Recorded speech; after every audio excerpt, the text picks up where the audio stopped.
আর পর্দার বিধান মানতে চায় না।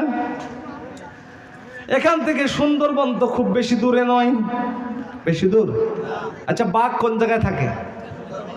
সুন্দরবনে একটা বর্ডার আছে না, একটা এরিয়া আছে না? এই এরিয়ার মধ্যে সে কিন্তু স্বয়ং সম্পূর্ণ, সে কিন্তু রাজা।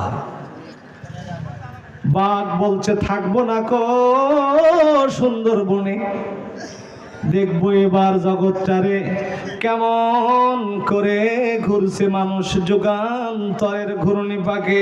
আমার দেশের মা বোনেরা এখন বলা শুরু করেছে থাকবো না কো পর্দার মধ্যে, দেখবো এবার জগৎটারে কেমন করে ঘুরছে মানুষ যুগান্তরের ঘূর্ণি পাকে।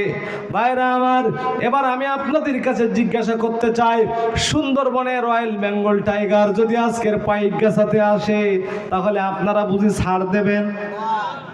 যার কাছে যা আছে তাই নিয়ে